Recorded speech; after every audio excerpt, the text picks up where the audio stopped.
Very good morning बच्चों, स्वागत है आपका अपने यूट्यूब चैनल जैकपुर पे। आज के इस वीडियोस में हम क्लास 2 का हिंदी का एक पार्ट करने वाले हैं, जिसका हमने आज इसका पार्ट 2 होगा। पहले पार्ट में हमने पूरी कविता को पढ़ लिया था।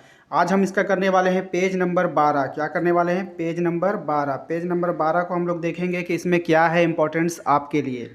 तो वीडियोस काफ़ी इंपॉर्टेंट है, वीडियो में शुरू से लेकर अंत तक बने रहना है। वीडियो पसंद आए तो वीडियो को लाइक करना है। चैनल को सब्सक्राइब नहीं किए हैं तो चैनल को सब्सक्राइब कीजिएगा और वीडियो को शेयर ज़रूर कीजिएगा।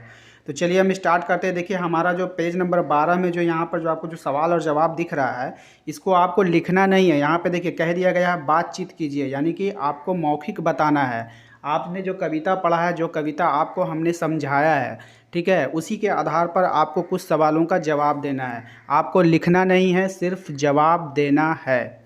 ठीक है, तो चलिए हमारा पहला सवाल यहाँ पे आ रहा है। अंडे में से पहले कौन बाहर आया? बताइए बच्चों, अंडे में से पहले कौन बाहर आया था?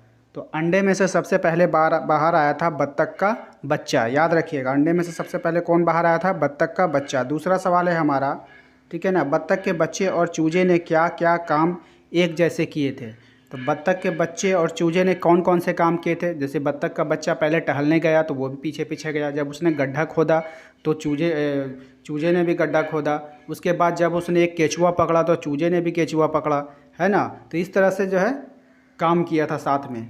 उसके बाद कहा जा रहा है कि चूजा पानी में क्यों कूद गया? चूजा पानी में इसलिए कूद गया क्योंकि वो बत्तख का देखा देखी काम कर रहा था, ठीक ना। जब बत्तख पानी में कूद गया तो उसे देख करके चूजा भी पानी में कूद जाता है। अगला सवाल है हमारा कि चूजा और बत्तख के बच्चे ने सबसे पहले क्या किया था? तो चूजा और बत्तख के बच्चे सबसे पहले घूमने गए जहाँ पर उन्होंने एक गड्ढा खोदा था, ठीक है।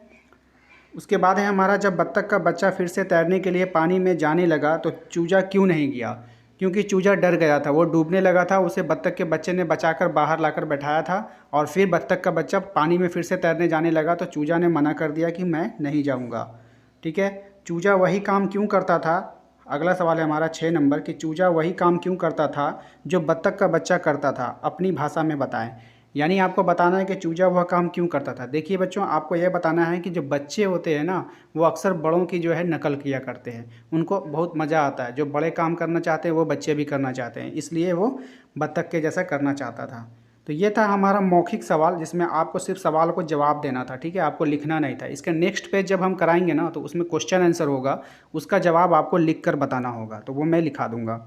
तो चलिए हम नेक्स्ट चलते हैं। हमारा नेक्स्ट है, इसमें देखिएगा ध्यान से, यहाँ पर एक है तैरेगा, एक है डूबेगा।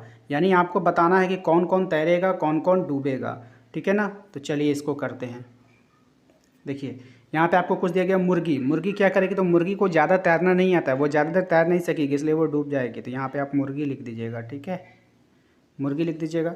उसके बाद है आपका कंकड़। कंकड़ क्या होगा? डूबेगा। कंकड़ भी क्या हो जाएगा? डूब जाएगा, ठीक ना, कंकड़ भी डूब जाता है। उसके बाद है आपका पत्ता। पत्ता तैरेगा। पत्ता क्या होगा? तैरेगा, तो इसको तैरने वाले कॉलम में लिखिएगा।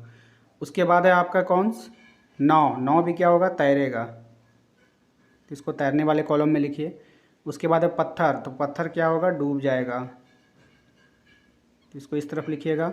उसके बाद है बत्तख। तो बत्तख क्या होता है? बत्तख को तैरना आता है ना बच्चों, बत्तख को तैरना आता है। उसके बाद है आपका लोहा। लोहा क्या होगा? डूब जाएगा। उसके बाद आपका मछली। मछली को तो तैरने आता है क्योंकि वो पानी में रहती है, ठीक है बच्चों। देख लीजिए, इस तरह से आप लोगों को अपने अपने बुक्स में फिल कर लेना है, जैसा हमने बता दिया है, ठीक है। स्पेलिंग आपका यहाँ पे देखिए सबका लिखा हुआ है। जिस जौन सा स्पेलिंग आपको समझ में नहीं आ रहा है ना, तो वो यहाँ पे लाल रंग के पट्टी में देखिए लिखा हुआ है, ठीक है ना। तो सबसे पहले आपको तैरेगा में लिखना है आपको पत्ता, नाव, बत्तख और मछली। और डूबेगा में आपको लिखना है मुर्गी, कंकड़, पत्थर और लोहा, ठीक है बच्चों। उम्मीद है आप लोगों को समझ में आ गया है। चलिए अब हम अगले अगले सवाल में चलते हैं। वीडियो रोककर इसे जल्दी से नोट कर लीजिए।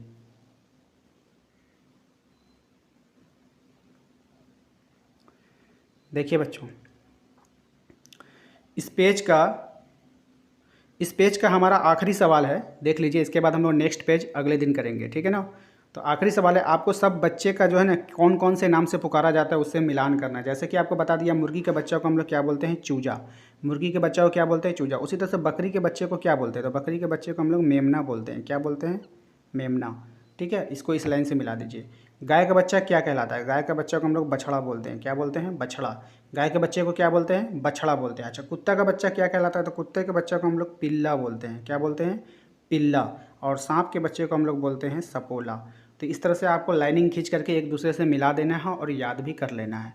ठीक है बच्चों, उम्मीद करते हैं कि आपको समझ में आ गया। समझ में आ गया तो वीडियो को लाइक कर दीजिए। चैनल को सब्सक्राइब नहीं किए तो चैनल को सब्सक्राइब कर दीजिए। मिलते हैं अपने अगले वीडियो में, नेक्स्ट पेज को सॉल्व करेंगे। ठीक है, चलिए।